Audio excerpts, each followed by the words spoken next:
वानर यूथपति हनुमान विमान से उतरकर महल के परकोटे पर चढ़ाए।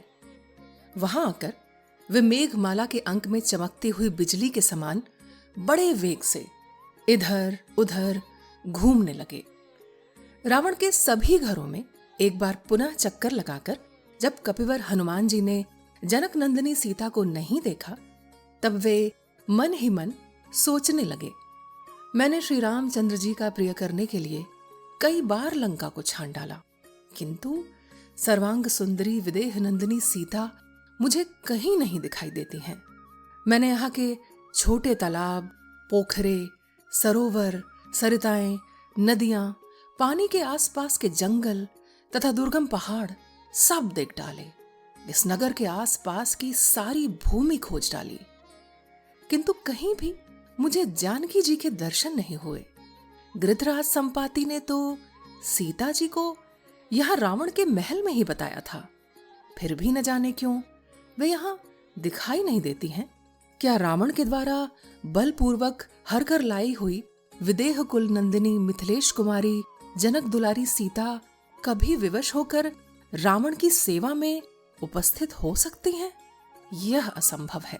मैं तो समझता हूं कि श्री रामचंद्र जी के बाणों से भयभीत हो वह राक्षस जब सीता को लेकर शीघ्रतापूर्वक आकाश में उछला है, उस समय कहीं बीच में ही वे छूटकर गिर पड़ी हो शायद। अथवा ये भी संभव है कि जब आर्या सीता सिद्ध सेवित आकाश मार्ग से ले जाई जाती रही हो, उस समय समुद्र को देखकर भय के मारे उनका हृदय ही फटकर नीचे गिर पड़ा हो। अथवा रावण के प्रबल वेग और उसकी भुजाओं के दृढ़ बंधन से पीड़ित होकर विशाल लोचना आर्या सीता ने अपने प्राणों का परित्याग कर दिया हो। ऐसा भी हो सकता है कि जिस समय रावण उन्हें समुद्र के ऊपर होकर ला रहा हो, उस समय जनक कुमारी सीता छटपटाकर समुद्र में ही गिर पड़ी हो। अवश्य ऐसा ही हुआ होगा। अथवा ऐसा तो नहीं हुआ कि अपने शील की रक्षा में तत्पर हुई किसी सहायक बंधु की सहायता से वंचित तपस्विनी सीता को इस नीच रावण ने ही खा लिया हो। अथवा मन में दुष्ट भावना रखने वाली राक्षस राज रावण की पत्नियों ने ही कजरारे नेत्रों वाली साध्वी सीता को अपना आहार बना लिया होगा। हाय, श्री रामचंद्र जी के पूर्ण चंद्रमा के समान मनोहर तथा प्रफुल्ल कमल दल के सदृश नेत्र वाले मुख का चिंतन करती हुई दैनिया सीता इस संसार से चल बसी। हे राम, हे लक्ष्मण, हे अयोध्यापुरी, इस प्रकार पुकार पुकार कर बहुत विलाप करके मिथिलेश कुमारी विदेह नंदिनी सीता ने अपने शरीर को त्याग दिया होगा। अथवा मेरी समझ में यह आता है कि वे रावण के ही किसी गुप्त गृह में छिपा कर रखी गई हैं। हाय, वह बाला पिंजरे में बंद हुई मैना की तरह बारंबार आर्तनाद करती होगी, जो जनक के कुल में उत्पन्न हुई है और श्री रामचंद्र जी की धर्म पत्नी है। वे नील कमल के से नेत्रों वाली सुमध्यमा सीता रावण के अधीन कैसे हो सकती है? जनक किशोरी सीता चाहे गुप्त गृह में अदृश्य करके रखी गई हो या समुद्र में गिरकर प्राणों से हाथ धो बैठी हो, अथवा श्री रामचंद्र जी के विरह का कष्ट न सह सकने के कारण उन्होंने मृत्यु की शरण ली हो, किसी भी दशा में श्री रामचंद्र जी को इस बात की सूचना देना उचित न होगा, क्योंकि वे अपनी पत्नी को बहुत प्रेम करते हैं। इस समाचार के बताने में भी दोष है और न बताने में भी दोष की संभावना है। ऐसी दशा में किस उपाय से काम लेना चाहिए? मुझे तो बताना और न बताना दोनों ही दुष्कर प्रतीत होते हैं। फिर उन्होंने सोचा, यदि मैं सीता को देखे बिना ही यहां से वानर राज की पूरी किष्किंधा को लौट जाऊंगा, तो मेरा पुरुषार्थ ही क्या रह जाएगा? फिर तो मेरा यह समुद्र लंघन, लंका में प्रवेश और राक्षसों को देखना सब व्यर्थ हो जाएगा। किष्किंधा में पहुंचने पर मुझसे मिलकर सुग्रीव, दूसरे दूसरे वानर तथा वे दोनों दशरथ राजकुमार भी क्या कहेंगे? यदि वहां जाकर मैं श्री रामचंद्र जी से यह कठोर बात कह दूं कि मुझे सीता का दर्शन नहीं हुआ, तो वे प्राणों का परित्याग कर देंगे। सीता जी के विषय में ऐसे रूखे, कठोर, तीखे और इंद्रियों को संताप देने वाले दुर्वचन को सुनकर वे कदापि जीवित नहीं रहेंगे। उन्हें संकट में पड़कर प्राणों के परित्याग का संकल्प करते देख उनके प्रति अत्यंत अनुराग रखने वाले बुद्धिमान लक्ष्मण भी जीवित नहीं रहेंगे। अपने इन 2 भाइयों के विनाश का समाचार सुनकर भरत भी प्राण त्याग देंगे और भरत की मृत्यु देखकर शत्रुघ्न भी जीवित नहीं रह सकेंगे। इस प्रकार चारों पुत्रों की मृत्यु हुई देख कौशल्या, सुमित्रा और कैकेयी, ये तीनों माताएं भी निस्संदेह प्राण दे देंगी। कृतज्ञ और सत्य प्रतिज्ञ वानर राज सुग्रीव भी जब श्री रामचंद्र जी को ऐसी अवस्था में देखेंगे तो स्वयं भी प्राण विसर्जन कर देंगे। तत्पश्चात पति शोक से पीड़ित हो दुख चित्त, दीन, व्यथित और आनंद शून्य हुई तपस्विनी रूमा भी जान दे देगी। फिर तो रानी तारा भी जीवित नहीं रहेंगी। वे वाली के विरह जनित दुखों से तो पीड़ित थी ही, इस नूतन शोक से कातर हो शीघ्र ही मृत्यु को प्राप्त हो जाएंगी। माता पिता के विनाश और सुग्रीव के मरण जनित संकट से पीड़ित हो कुमार अंगद भी अपने प्राणों का परित्याग कर देंगे। तदनंतर स्वामी के दुख से पीड़ित हुए सारे वानर अपने हाथों और मुक्कों से सिर पीटने लगेंगे। यशस्वी वानर राज ने सांत्वनापूर्ण वचनों और दान मान से जिनका लालन पालन किया था, वे वानर भी अपने प्राणों का परित्याग कर देंगे। ऐसी अवस्था में शेष वानर वनों, पर्वतों और गुफाओं में एकत्र होकर फिर कभी क्रीड़ा विहार का आनंद नहीं लेंगे। अपने राजा के शोक से पीड़ित हो सब वानर अपने पुत्र, स्त्री और मंत्रियों सहित पर्वतों के शिखरों से नीचे सम अथवा विषम स्थानों में गिरकर प्राण दे देंगे, अथवा सारे विष पी लेंगे या फांसी लगा लेंगे या जलती आग में प्रवेश कर जाएंगे, उपवास करने लगेंगे अथवा अपने ही शरीर में छुरा भोंक लेंगे। मेरे वहां जाने पर मैं समझता हूं बड़ा भयंकर आर्तनाद होने लगेगा। इक्ष्वाकु कुल का नाश और वानरों का विनाश हो जाएगा। इसलिए मैं यहां से किष्किंधापुरी को तो नहीं जाऊंगा।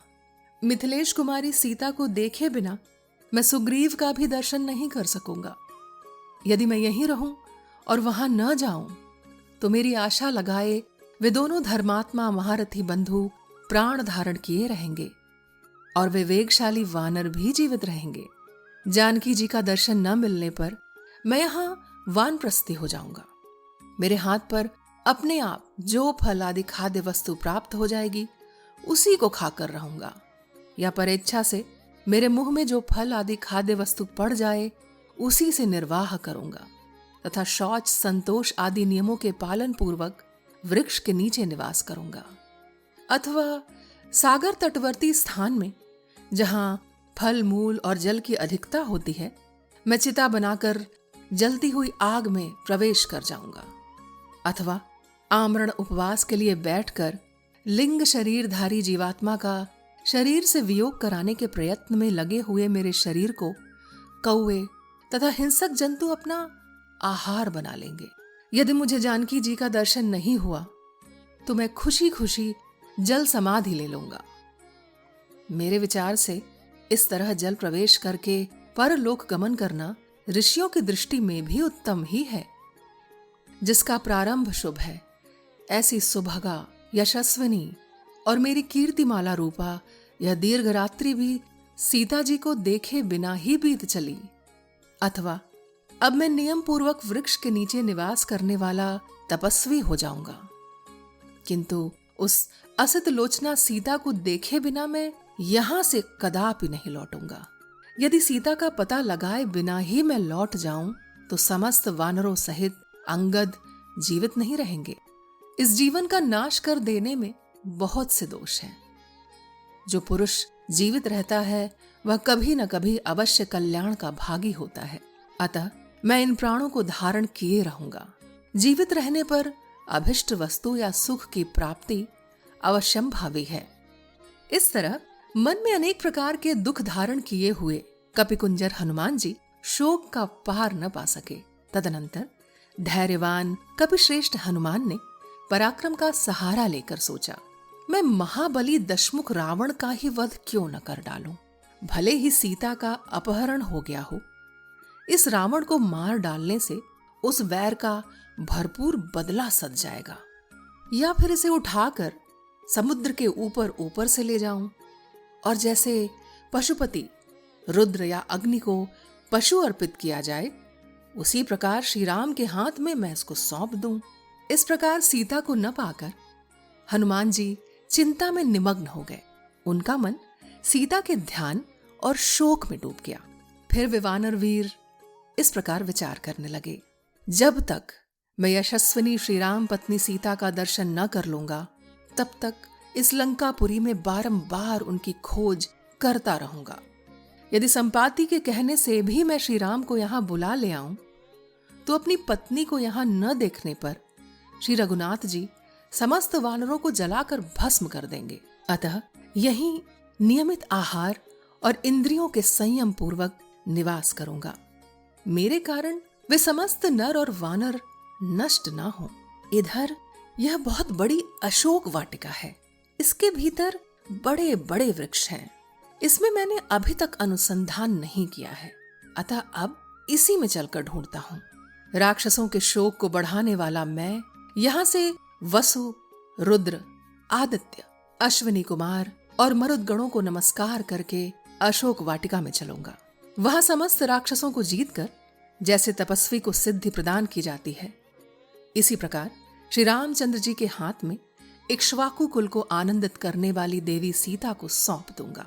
इस प्रकार 2 घड़ी तक सोच विचार कर चिंता से शिथिल इंद्रिय वाले महाबाहु पवन कुमार हनुमान सहसा उठ खड़े हो गए और देवताओं को नमस्कार करते हुए बोले, लक्ष्मण सहित श्री राम को नमस्कार है, जनक नंदिनी सीता देवी को भी नमस्कार है, रुद्र, इंद्र, यम और वायु देवता को नमस्कार है, तथा चंद्रमा, अग्नि एवं मरुदगणों को भी नमस्कार है।